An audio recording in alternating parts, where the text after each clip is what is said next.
Queridos amigos, el domingo pasado tuvimos el Evangelio de Emaús, la aparición de Cristo en Emaús.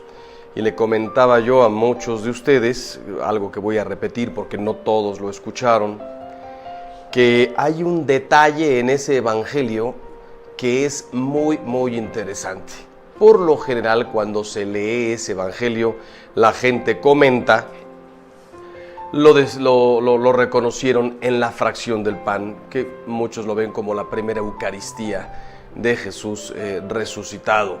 Otros se fijan en que la dureza del corazón del hombre para no haber entendido a Cristo y las Escrituras.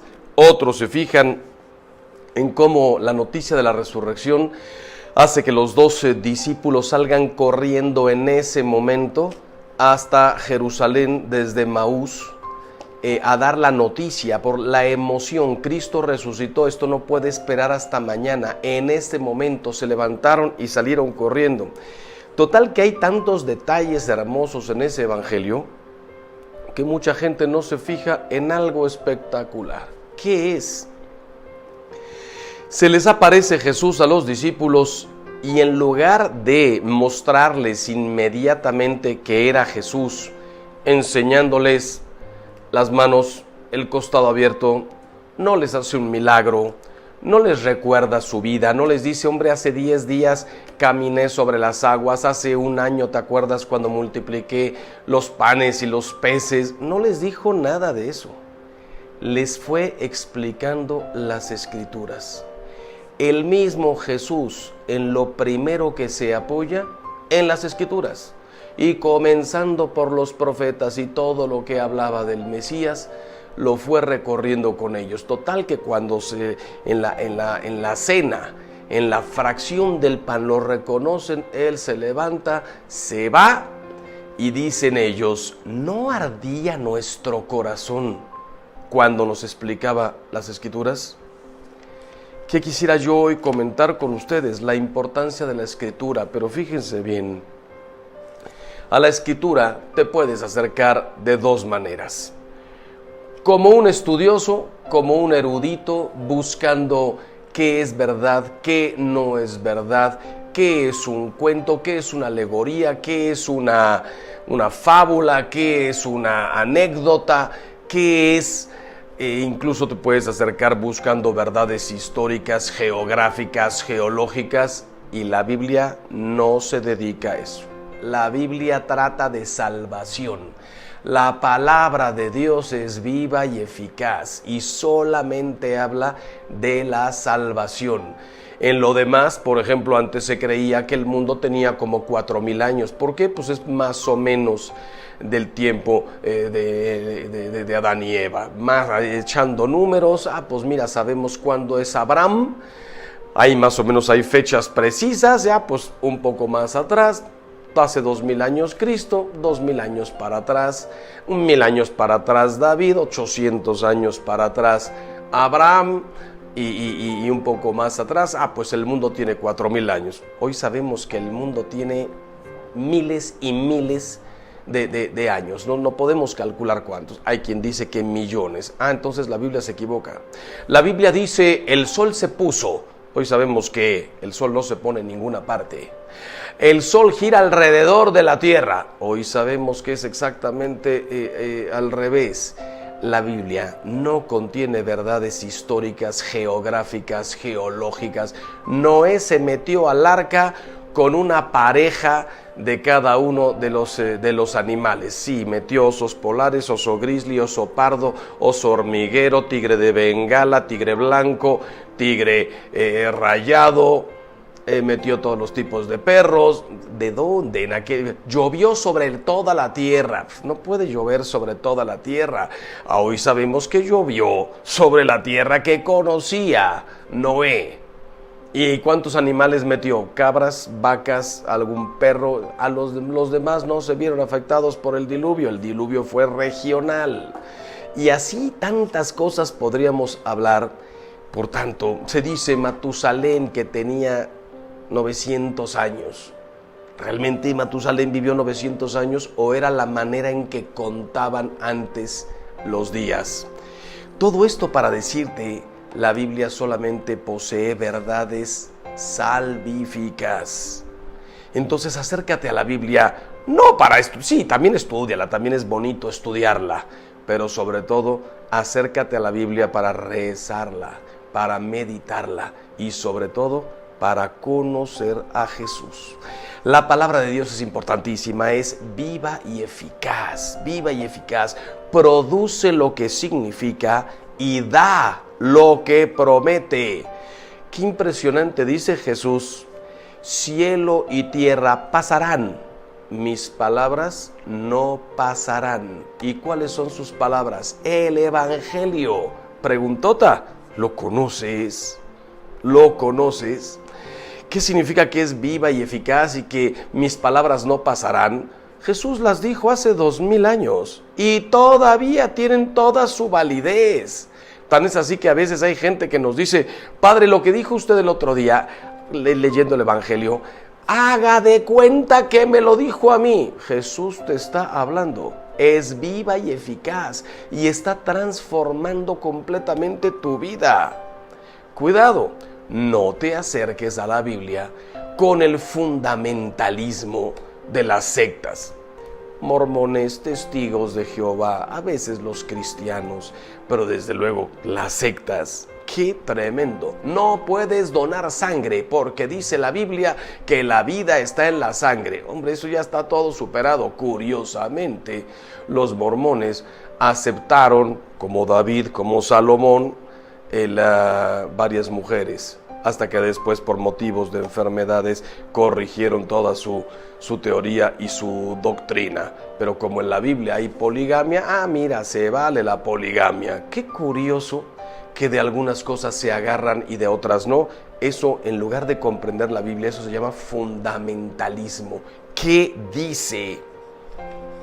¿Qué dice la Biblia? Y ahí se aplica tal cual. No, ya sabemos que no. Ya sabemos que no. ¿Sabes qué tienes que encontrar en la Biblia? Imagínate que una chica le escribiera una carta de amor al novio. Y el novio toma la carta y en lugar de quedarse con el mensaje de amor, te quiero, te amo, te necesito, se pone a ver que faltan 3 acentos. No está bien la puntuación.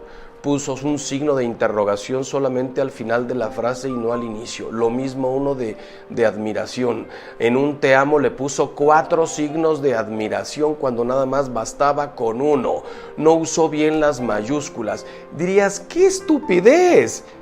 Te pones a leer la carta de tu novia buscando acentos. Digo, ojalá que estuviera perfectamente bien escrita, pero no estás buscando acentos, comas, puntos, párrafos.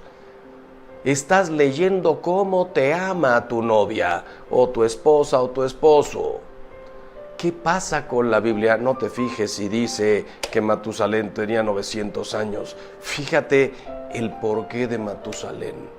No te fijes si el sol se puso. No, mejor léete la historia que está detrás, el contenido salvífico. Y así, cuando se dice que Goliat era un gigante, ¿un gigante de qué tamaño? ¿De 30 metros de altura? ¿O lo llama gigante simplemente porque a lo mejor David medía 1,60, 1,70, 1,75 y este hombre era de 2 metros o de 2,10, como actualmente sigue pasando? Era un pueblo muy grande, los filisteos. No busques esos detalles, sino la carta de amor de Dios al hombre que está ahí escondida, y que te puede cambiar completamente tu vida. Piensa que todo en la Escritura habla de Cristo. Cristo se quiso quedar con nosotros de 2 maneras. en la Eucaristía como alimento y en su palabra como luz. ¿Cómo vas a seguir a Cristo si no conoces su palabra? Yo les voy a dar, doy esta pequeñísima explicación para que, como los discípulos de Maús, sientas a partir de hoy una necesidad de conocer sobre todo las partes más importantes de la Biblia, y que como los discípulos de Maús puedas decir: ¿qué no ardía nuestro corazón cuando Jesús nos explicaba las Escrituras? La Biblia significa libros, tiene 73 libros, 46 en el Antiguo Testamento y 27 en el Nuevo. Y leer la Biblia es caminar de la mano de Jesús por toda la Escritura, Antiguo y Nuevo Testamento. Pero para leerla, no la puedes leer como en el orden en que está. Génesis, Éxodo, Levítico, Números, no se puede leer así. Tienes que comprender primero quién es Jesús. Toda la Biblia habla de Jesús. Vamos primero al Nuevo Testamento. ¿Quién es Jesús? A la luz de Jesús se entiende todo lo demás. Como cuando te lees, los grandes personajes buenos o malos, si habláramos de la Segunda Guerra Mundial, ¿a quién tomas? Tomas a Hitler. Ya viendo lo que hizo Hitler y sus barbaridades, entonces ya podemos decir, ¿de dónde salió Hitler? Y te empiezas a leer dónde nació, dónde creció, qué pensó, quiénes fueron sus padres. Pero primero lo conociste ahí. Primero toda la Segunda Guerra Mundial. Primero ves a ese hombre, y si lo ves en video, ves sus gestos, sus gritos, y dices: ¿de dónde salió este hombre? La comparación no tiene nada que ver, pero pasa más o menos lo mismo que con Jesús. No vale la pena comenzar leyendo el Génesis, vamos directamente a Jesús, y una vez que lo conozcas, nos regresamos a ver de dónde vino, quién es su pueblo, qué nos había dicho Dios Padre a través del Espíritu Santo en los profetas y en todos los demás libros. Hay mucha gente que lee la Biblia al azar. Yo en la mañana me levanto, abro la Biblia, y como se abre, ahí, a dedazo. No me digas. ¿Y qué vas a sacar de provecho? Absolutamente nada. Imagínate que leyeras así una novela. Tienes que seguir un cierto orden. Entonces, toda la Biblia son 73 libros. ¿Cómo leerla? Ahí te va. Lo primero, el Evangelio. Conocer a Jesús. Sí, pero hay 4 evangelios. Entonces, ¿cuál es el primero que vas a leer? Pepe González, profesor, catedrático de Biblia, una persona muy instruida, y lo puedes consultar en su YouTube. Pepe González tiene muchísimos videos que explican libro por libro. El que esté interesado, métase a YouTube, Pepe González, y te haces todo el curso de Biblia. Ahora yo te digo, para no llegar en frío así, primero ponte a leer ya la Biblia, y por tanto, primer libro, Evangelio de San Marcos. Como esto está en YouTube, puedes después regresar y copiar qué orden vas a seguir. El Evangelio de San Marcos. ¿Por qué? Porque solo tiene 16 capítulos, es más corto, es más didáctico, es más sencillo, es más dinámico, es más fácil de leer. En 16 capítulos ya te enteras un poco de todo. San Marcos fue un secretario, por decirlo así. Primero acompañó a San Pablo y después a San Pedro. Incluso su evangelio hay quien lo llama el Evangelio de Pedro, pero es el Evangelio según San Marcos. Después el de San Mateo, el más largo. Muchas cosas coinciden, pero son 28 capítulos, mucho más específico en el juicio, en la pasión. Después San Lucas, 24 capítulos. San Lucas se acompañó mucho tiempo a San Pablo, y es el que más detalles nos da de la Santísima Virgen, la infancia de Jesús. Y finalmente San Juan. ¿Por qué? San Juan tiene solamente 21 capítulos, pero es muchísimo más denso, más doctrinal, y nos narra lo que no narran todos los demás evangelistas. Todo el discurso, por ejemplo, de la última cena. Los demás evangelistas nos dicen, sí, celebró la Eucaristía, la traición de Judas, el anuncio de las negaciones de Pedro, y de ahí se fueron al huerto. En cambio, San Juan nos dice todo de lo que hablaron en la última cena. Interesantísimo. Pero primero tienes que conocer toda la vida de Jesús. Así que San Marcos, San Mateo, San Lucas, San Juan. Una vez que termines de leer los 4 evangelios, lee los Hechos de los Apóstoles. El resultado de la predicación y de la resurrección de Cristo, que es la iglesia que se pone en marcha, lo escribe también San Lucas. Y por tanto, los Hechos de los Apóstoles, ahí es donde conocemos la ascensión, Pentecostés, la Virgen ayudando, protegiendo, cuidando, orando con los discípulos en el cenáculo hasta que llegó Pentecostés, el Espíritu Santo, y ya salen todos. Ahí nos habla de las primeras persecuciones.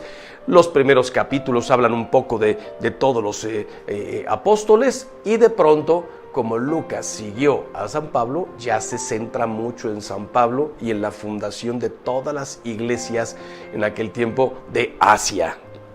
Los Hechos de los Apóstoles. Apenas termines, las cartas de los apóstoles, que además son una delicia. ¿Cuáles son las cartas de los apóstoles? Léete primero todas las de San Pablo.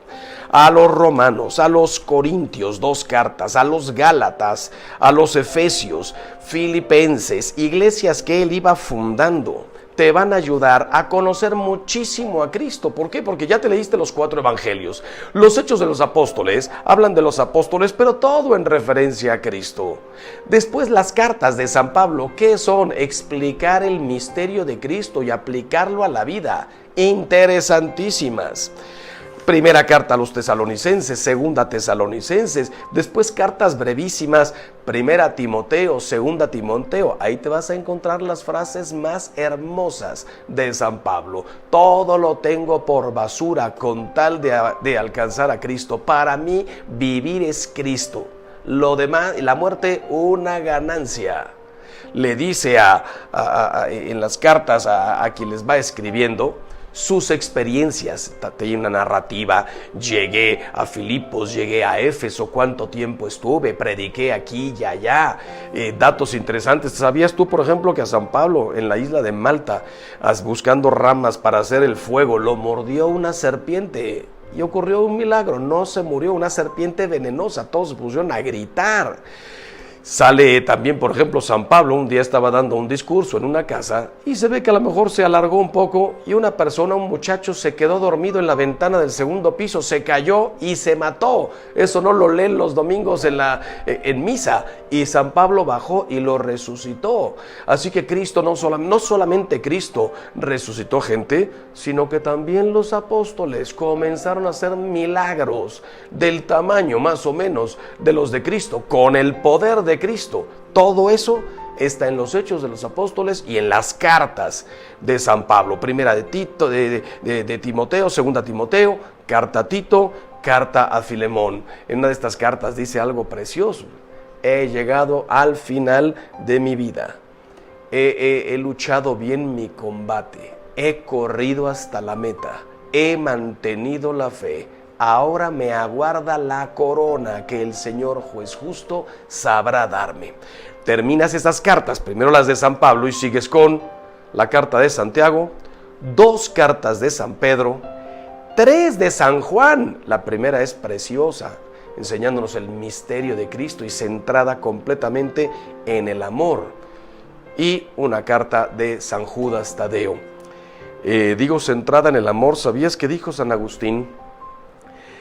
Si por un cataclismo se perdieran todas las Biblias que hay en el mundo, la Biblia es el libro más estampado que hay, en todas las lenguas, todos los idiomas, en todos los tamaños, de lujo, letra chiquita, letra grande. Fue el primer libro que se estampó cuando se inventó la imprenta con Gutenberg. El primer libro fue la Biblia y es el que más se ha impreso en la historia de la humanidad. Pues dice San Agustín, hace 1600 años, si se perdieran todas las Biblias que existían en ese momento y quedara solo una, y de esa que quedara se estuvieran rotas todas las páginas, estuvieran manchadas, pintadas, medio destruidas, si de toda esa Biblia solamente quedara una página que se pudiera leer, pero esa página también toda manchada, y no quedara más que un párrafo, y de ese párrafo medio roto también no quedara más que 3 palabras, dice San Agustín, esas 3 palabras serían de San Juan y sería esto: Dios es amor. Ahí está resumida toda la Biblia. Ah, pero qué interesante conocerla para que veas por qué Dios es amor. Cristo que vino a salvarnos, pero ya había toda una historia de salvación desde la creación misma. Entonces te lees todas esas cartas y terminas con la carta a los Hebreos. Hay quien sugiere que de ahí sigue el Apocalipsis. Yo, por mi experiencia personal, considero el Apocalipsis un libro un poquitín más complicado, lo dejaría hasta el final. Así que léete todo el Nuevo Testamento en el orden que te dije, pero deja el Apocalipsis para el final. Y entonces, cuando termines la carta a los Hebreos, nos vamos al Antiguo Testamento. Al Génesis, no. Primero a los profetas, son 18. Y los puedes leer en el orden en que está en la Biblia. Isaías, Jeremías, las Lamentaciones, Baruc, Ezequiel, Daniel, Oseas, Joel, Amós, Abdías, Jonás, Miqueas, Nahum, Habacuc, Sofonías, Ageo. Algunos son 3 paginitas, otros son tratados como el de Isaías. Y terminas con Zacarías y con Malaquías. ¿Por qué saltar del Nuevo Testamento a los profetas? Porque los profetas hablan de Cristo de una manera velada. Cristo citó a los profetas, Cristo les explicó a los apóstoles, dice, y comenzando por los profetas, todos los que hablaron de él, especialmente Isaías, pero fue paseando por todos. Entonces, tú ya conoces a Cristo, ya sabes lo que dijo del San Pablo, San Pedro, San Juan, Santiago, Judas, todo. Ya lo sabes, nos vamos a los profetas. ¿Qué dice el Antiguo Testamento sobre Jesús? Cuando termines, al Génesis. No, todavía no. Primero los libros didácticos o de sabiduría, son 7. Y los puedes leer en ese orden. Eclesiástico, Eclesiastés, Job, los Salmos, Cantar de los Cantares, los Proverbios y la Sabiduría. Libros interesantísimos que tienen muchísimas enseñanzas. No solamente la sabiduría o los proverbios. Del libro de Job se aprende mucho, del Eclesiástico, del Eclesiastés. Aprender, y todo con referencia a Jesús. Después de eso, al Génesis. No, todavía no. Primero, los libros, como se suelen llamar, edificantes. Historias edificantes. Y aquí sí vas a necesitar después volverte a meter a esta explicación que estoy dando para copiar el orden. ¿Cuál es el orden en que lo debes leer?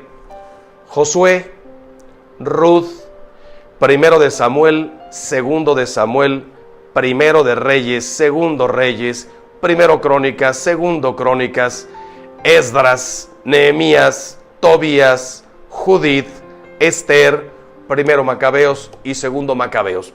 En realidad podrías también seguir el orden como están en la Biblia, que ni siquiera me lo apunté, me da lo mismo. Historias edificantes de gente que ante los ataques respondió con un celo por la palabra de Dios, hasta sacrificar la propia vida, por decirlo así, los mártires del Antiguo Testamento, los que dieron su vida, no por Cristo, por Dios, por Yahvé, como lo llamaban ellos, y por la verdad, y por el pueblo. Cuando los leas, te vas a dar cuenta, aquí está incluido en los libros de Samuel y de los Reyes, todo lo que habla de Saúl, todo lo que habla de David. Y David nos habla completamente de Cristo, uno de los grandes también profetas. David, sin saberlo, habló de Jesús. Ahí están todos esos libros y se llaman historias edificantes. Y finalmente, ahora sí, el Pentateuco, o lo que los judíos llaman la Torá. Nosotros lo llamamos Pentateuco. Penta significa 5, son 5 libros. Génesis, Éxodo, Levítico, Números y Deuteronomio. Te hago una importantísima aclaración. ¿Por qué precisamente no comenzar a leer la Biblia desde el Génesis? Porque pasando las primeras historias bonitas, la creación, el pecado, Caín y Abel, la tentación, etcétera, etcétera, el pecado, las promesas de Dios para toda la humanidad, el arca de Noé, pasando esas historias, la torre de Babel, después se entra en contenidos un poco más densos. Es interesante el Éxodo, sí, cuando abrió el mar, sí, pero es larguísimo. Y entonces, si no vienes con toda la vida de Cristo dentro, si no vienes con todo lo que dijeron de él los profetas, ¿qué te va a pasar? ¿Sabes cuánta gente agarra la Biblia y antes de terminar el Génesis ya la abandonó? Algunos superan el Génesis, se meten al Éxodo y después de 3 cosas bonitas y de que te cuentan la historia de Moisés y las tablas de la ley y abrió el mar, y después lo abandonan porque viene Levítico, Números, Deuteronomio. Puede ser muy pesado. En cambio, si ya te leíste todo lo demás de la Biblia, llegas a estos libros con toda una preparación. Dice Pepe González, el maestro, que si hoy tomaras el propósito de leer 3 capítulos diarios, 3, y ahorita estamos en un periodo hermosísimo para comenzar, porque ahorita podrías leer hasta más, hasta 5. Si te lees 3 capítulos diarios en el orden que te acabo de decir, en un año, 365 días, ya terminaste toda la Biblia. Si no te va a dar tiempo, volveremos todos al trabajo y al colegio y a nuestras ocupaciones ordinarias dentro de un mes o 20 días. Si no te da tiempo de 3 diarios, lee 1 diario, terminas la Biblia en 3 años. Para que no sea tan largo, yo te recomendaría un día que puedas leer 5, al otro día no pudiste y leíste 2, un día de plano no leíste nada, al día siguiente lees 10, hay capítulos más breves, hay más interesantes. Organízate, porque ojalá que en un año termines toda la Biblia. Decía San Jerónimo, el desconocimiento de la Sagrada Escritura es desconocimiento de Cristo, y podríamos decir de Dios.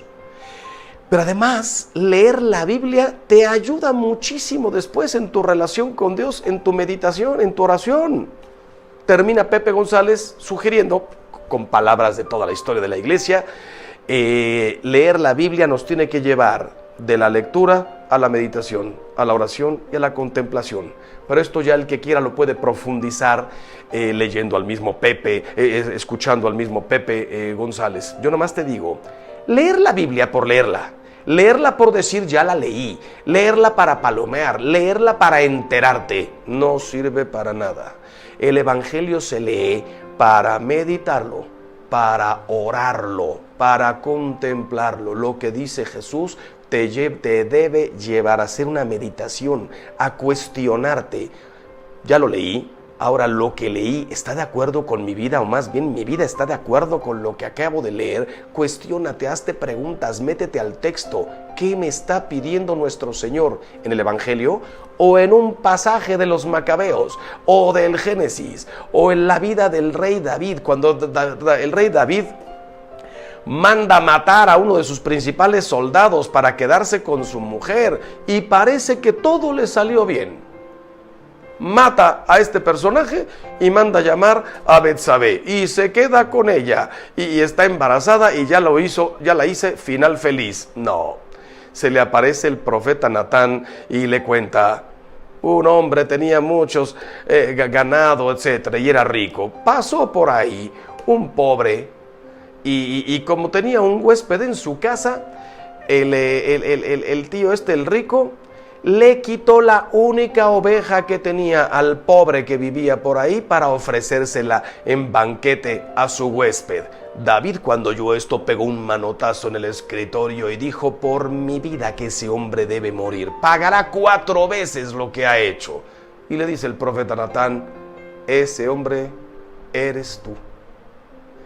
Con esta luz debes leer toda la Biblia. ¡Ah, qué sinvergüenza, Judas! Ese hombre eres tú. A veces tú y yo somos Judas. Ojalá que nos arrepintamos y no terminemos como él. Pedro, ¿cómo es posible que haya negado? ¿Cuántas veces he negado yo? Caín mató a su hermano. ¿No has matado tú a algún hermano con tu lengua, con tus gestos, con tus opiniones o con tu absoluta indiferencia? Una persona que trabajaba en tu casa nunca logró salir adelante por falta de una oportunidad que tú le podías haber dado. Naín soy yo, Judas soy yo, Pedro soy yo, Lázaro soy yo, Marta y María, algo tengo que ver yo también con ellos. Eso es meditar y te debe llevar después a orar. Dios mío, dame la fuerza para nunca traicionarte. Lees algo en la historia de Samuel. Dios mío, ayúdame a buscar la verdad como este hombre, como este rey, como este profeta. Terminar la lectura en meditación, en oración, aunque sean 2 minutitos. Y la contemplación ya para gente mucho más avanzada. Algún día espero llegarás a identificarte de tal manera con Dios nuestro Señor que llegues a eso, una auténtica contemplación. La Escritura es para leerse, para vivirse, para ponerse en práctica. Queridos hermanos, todo esto para decirte lo que salió de Emaús, Jesús explicándole las Escrituras. Ahora te las quiere explicar a ti. Les decía yo a los niños, cómprenles Biblias infantiles llenas de dibujitos que les vayan abriendo el apetito. Los adultos nos vamos directamente a la Biblia como la conocemos. Cómprate una, la tuya, ponle tu nombre, que te la dedique con todo su amor tu marido, tu mujer. Dedícasela a tus hijos, que un hijo tuyo, dedícale una a tu papá, a tu mamá. ¿Sabes cuántas historias conozco de gente que a lo mejor cuando murió su marido a los 75 años, hicieron de la Biblia su mayor consuelo, su libro de cabecera? Cómpratela con letra grande y que no se te olviden tus 3 capítulos diarios para estar cada día más cerquita de Dios. Dios los bendiga siempre.